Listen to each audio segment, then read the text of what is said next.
care how contentious the argument got, Skip. There is no justification other than the arrogance of Coach Bill Belichick believing that Malcolm Butler is just another cog and we can win this game without him. That's all that was, Skip. As I mentioned before, Malcolm Butler got his start because Kyle Arrington, that was the DB, Skip, that was getting cooked that game. He was. And Coach Belichick inserted Malcolm Butler. Yep. And you see, Skip, that's what he did. Oh, who else would have done that? Kyle Arrington's making $7 to $8 million a year. An undrafted rookie gets inserted into the game. That's the genius. But see, Skip, what happens, you start getting high on your own supply. Yep. You start believing that, it's me, I'm doing this. Yep. And like, nah, you're not playing. And it ended up possibly costing him or his team a great chance at winning. That's what this all was. Because I've seen it before. I played 14 years, and I've seen coaches and players almost come to blows. And ain't nobody didn't play the next game. As a matter of fact, they go, because it happened on the sideline, Skip. Practice? We're talking about, oh, because he got into an argument at practice. Who in the hell haven't gotten into an argument with a coach at practice? And then that's the Super Bowl. Nah, you gonna make it, that's the game that you gonna choose. I'm gonna put my foot down and show y'all I'm Leadfoot Bill. I once witnessed on Monday Night Football a teammate of yours, a white guy named Bill Romanowski, spit on a black player named J.J. Stokes. Spit on him right in the middle of Monday Night Football. Exactly. And you guys went, you figured it out. Figured it out. Right? Yes. And you went forward, and Bill did not miss any games. Didn't miss any games, And guess what you did? You went and you won the Super Bowl. Skip, I can't imagine a scenario in which a player does something that he's not incarcerated. Because if you look at the night before the Super Bowl, Eugene Robinson, he got arrested. He played in the game. He did. He got arrested. You talk about you going to bench a player for an argument, a disagreement, a contentious disagreement with a coach, and you're not going to let him play when he played the most snaps during the regular season? It makes no sense, but it makes perfect sense. If you're that coach, believe that it's all about you and nothing else matters but me. As long as I'm here, we got a chance to win, and that's what happened. I have sat here in this chair for 4 years telling you that it remains mysteriously suspicious what happened to Malcolm Butler in that Super Bowl, because I never got a plausible explanation for it. In anything that mattered, anything that there was an off-field incident or something that required Belichick to just suspend him. But this wasn't a suspension. This was just a benching.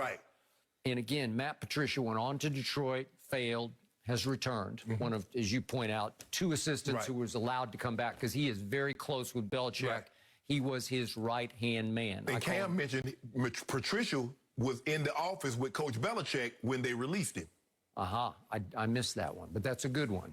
Okay, so he is joined at the hip with Belichick. That is correct. So if you attack Bill's boy, Matt Patricia, Coach Pencil as I call him, he was the defensive coordinator.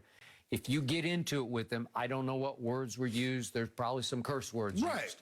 And yet, is that egregious enough to bench him for the whole Super Bowl? Because he had simply played the most snaps of anybody on your defense through the regular season. And the first playoff games.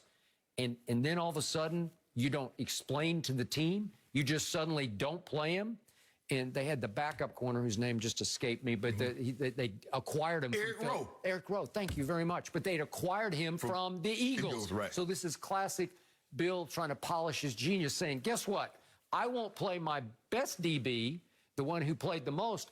I'll play the one I got from Philly, and I'll show you that he will be the secret ingredient here for me to beat Philly. Well, not only did you not beat him, you gave up 41 points to the backup quarterback for the Eagles.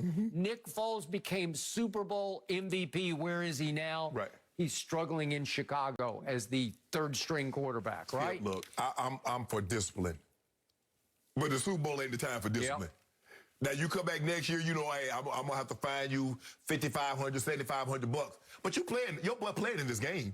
Oh, you're going to help me win it? Skip, I've been in situations where they released the player, but they had him practice first. So you mean to tell me you can't get some benefits? You couldn't find no way to get benefit out of Malcolm Butler, but 3-4 special team snaps? But see, Skip, when you arrogant and you believe it's you, these are the kind of thoughts that you have, that I can bench a guy that played all these snaps. That was my best DB. And, like, you know, I just bring somebody in and, hey, they'll make it work. Okay. Seriously. I told you the next day it felt a little sabotagey because it put Brady in a predicament of he's just throwing his guts out. He throws for a playoff record, not a Super Bowl, playoff record, 505. Scores 33. I thought it should have been enough to beat the Eagles, but they lost 41-33. Correct. Which led to Tom Brady out here in Santa Monica at a conference in which he was paid to do an interview with Jim Gray. And Jim asked him, do you feel appreciated by Kraft and Belichick? And he said, I plead the fifth. And that was the first negative words that ever came out of Tom Brady's mouth about his team. Are you happy? I have my moments. I have my moments? Okay. Well, it's because that happened. And this is the same Tom Brady. Well, that was one of the things happened. Because you remember, Skip, they had already also, that goes back to the Steph Wickersham when he tried to get Garoppolo. So this is just piling on. Also, I don't know nothing about no football. Ask Tom. That was another thing. So Deflategate. This was just the culmination. It was just building and building and building, and then it came to the crescendo. Is that, you know, Coach, I want to say goodbye. I would like to meet. I'm busy, so let's do this over the phone. Really? Okay.